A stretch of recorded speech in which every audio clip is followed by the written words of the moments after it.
My first guest tonight has appeared in numerous films, including Terms of Endearment and Dumb and Dumber. Currently, you can see him in Pleasantville. Please welcome Mr. Jeff Daniels.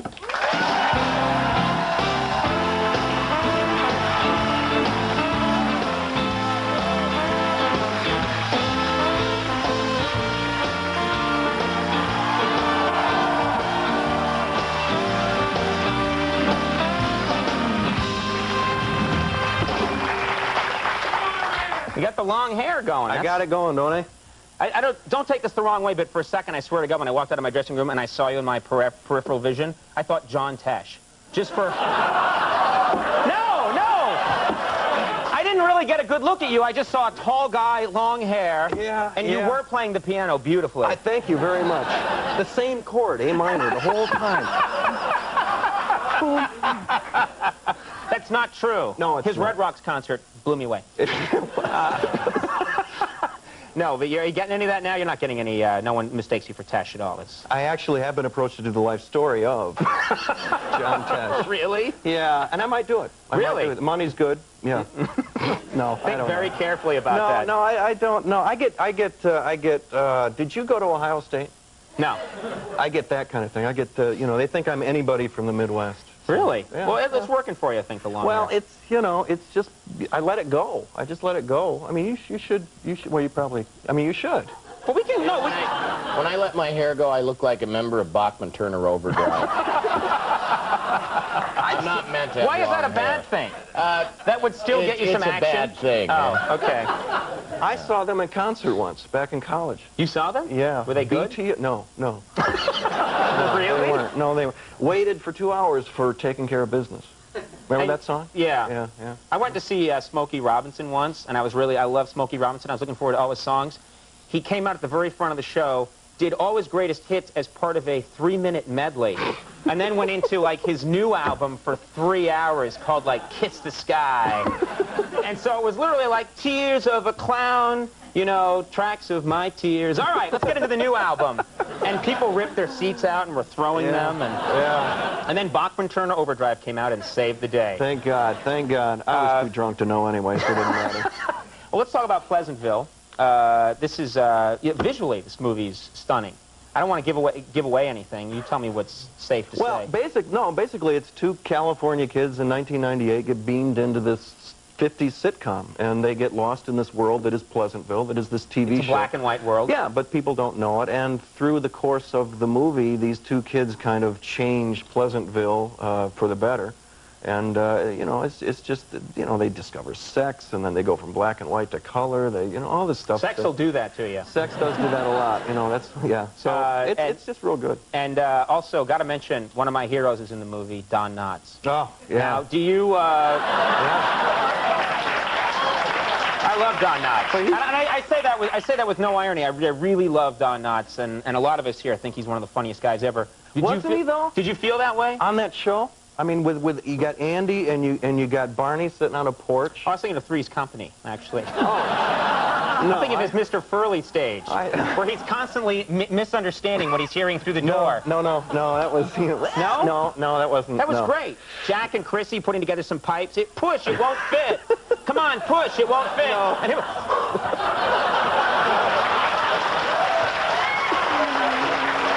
No, but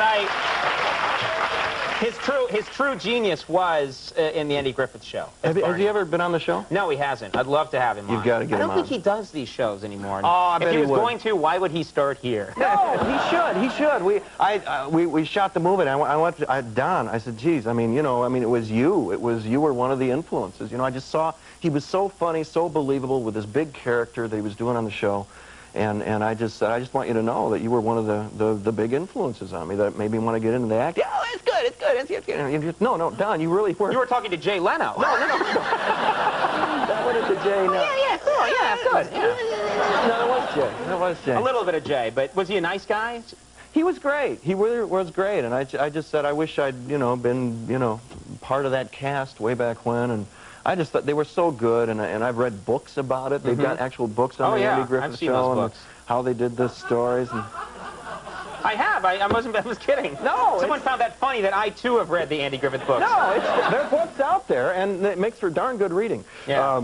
But no, I'd love to go to Floyd, get a haircut. I mean, I'd love to do the whole thing. It's a nice town to have been part of, yeah. Yeah, yeah, and they just, I don't know, I just really liked that show. He was great. He was great. He didn't have a clue who I was, but he was glad for the compliment. He's telling people right now, I just worked with John Tesh, and he's the nicest guy I've ever met. And he went to Ohio State.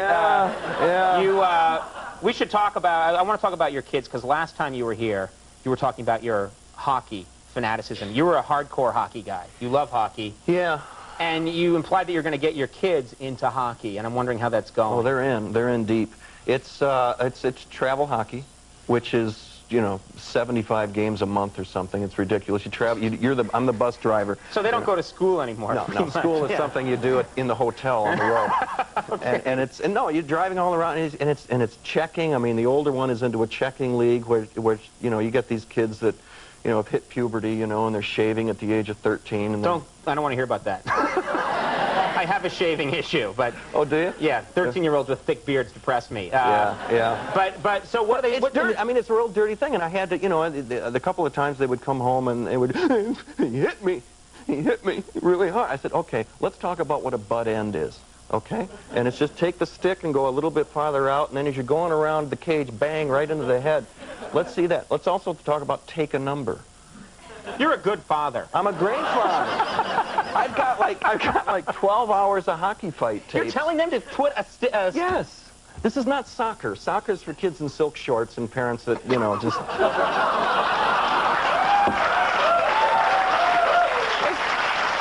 This is hockey. This is about you go into... You make it sound like they wear like ascots too. They have hankies. Sir, that if kick a ball, kick a ball, kick a ball. I mean, that's it. You know? Right. You like a sport that involves a stick that can be used as a weapon. Yes. Yes. You go into a corner, a kid does something to you, you walk, he goes away, you got number 12, you pay back number 12 a little bit later. That's what life is. Life is about taking a number. I will never cross you. I will never anger you in any way, whatever you want. Yeah, well, you know. And the kids are happy. We drive home at night. Yeah, they go, did you see me get that one kid? Yes, I did. I'm very proud of you, son. You did good. The thing that would always scare me about hockey is the fact that the people that are really great at it have no teeth. All the teeth are gone. Yeah. And that's something that discourages you for the role model in a sport. Like, you gotta try it, and there's just nothing there. Just a black, gaping maw. Yeah. Well, you stay with it until the cages, you know. All through college, you got the cages, then they come off, and then you go into accounting or something. You do something else. Do something later. Yes. I wanted to mention, you know, you've had so much success. It shocks me that you've only been in the tabloids once, and I want to ask you about that. What was your scandal? I don't even remember at this point. It wasn't even, they actually got it right. It wasn't even a scandal. You know, I live in the Midwest.